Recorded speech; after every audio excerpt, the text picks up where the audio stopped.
Ami Marc Maillot, encore avec vous pour une méditation tirée de l'Évangile selon Matthieu, mais je vais lire d'abord un texte dans l'Évangile selon Luc et vous allez comprendre pourquoi.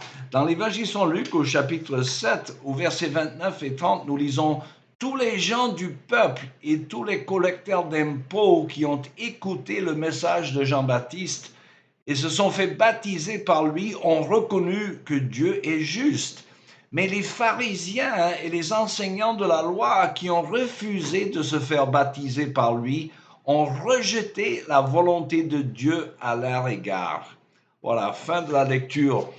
Tout le monde reconnaît que l'évangile selon Matthieu fut écrit par le disciple Lévi, qui était collecteur d'impôts justement, et que le Seigneur Jésus a appelé à son service pendant son ministère terrestre. Ce n'est pas étonnant que Jésus ait appelé quelqu'un qui avait sans doute l'habitude de tout noter dans son travail, afin qu'il utilise sa formation professionnelle pour tout noter à propos de l'évangile dont l'information serait infiniment plus importante qu'une liste de noms de gens qui devraient de l'argent pour leurs impôts. Mais parlons de l'évangile selon Matthieu. En 1997, nous avons eu le grand plaisir de recevoir le grand érudit et spécialiste des manuscrits de la mer morte, l'abbé Jean de Carmagnac, pour une conférence à la faculté Jean Calvin à Aix-en-Provence.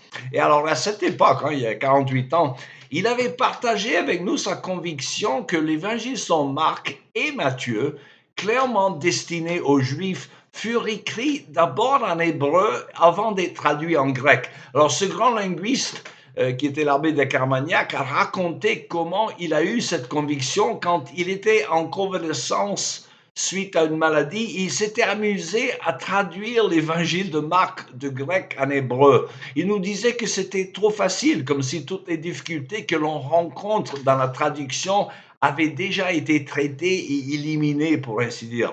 Alors c'est justement dans l'évangile selon Matthieu que nous avons le plus ou la plus de paroles de Jésus critiquant l'établissement religieux juif.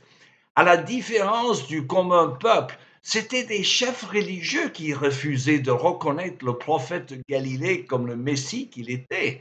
Les chefs religieux du peuple d'Israël étaient largement aveuglés d'orgueil au point où ils annulaient le projet de Dieu à leur égard, selon cette phrase affolante que nous avons lue chez l'évangéliste Luc. Autrement dit, ceux qui avaient tant de connaissances religieuses, des scribes et des pharisiens, ne reconnaissaient pas pourtant en Jésus le Messie prédit par les écrits dont ils étaient les spécialistes. C'est ironique, non? Alors cette vérité est presque un leitmotiv chez Matthieu, comme il en était chez les prophètes de l'Ancien Testament. Le peuple d'Israël, le peuple élu de Dieu, serait largement écarté des plans de Dieu et remplacé par des peuples d'origine païenne qui seraient et qui sont toujours majoritaires dans l'Église de Jésus-Christ. Ainsi, nous voyons l'accomplissement de la prophétie de Jésus, écrit encore par Matthieu, où il écrit, et je le cite, « Je vous le déclare, beaucoup viendront de l'Orient et de l'Occident et prendront place à la table auprès d'Abraham, d'Isaac et de Jacob dans le royaume des cieux. Mais les sujets du royaume, ceux-là seront jetés dans les ténèbres du dehors. » Fin de citation. Alors, les sujets du royaume, bien entendu, il s'agit des Juifs. Alors, c'était très difficile pour les Juifs de l'entendre.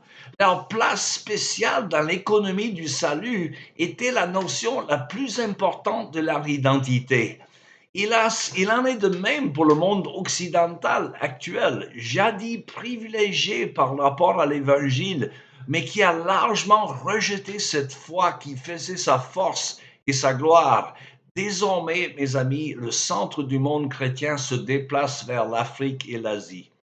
Alors, c'est tout le temps qu'il me reste pour aujourd'hui. Il me reste qu'à vous souhaiter quand même un joyeux Noël et une bonne année. Et à la prochaine.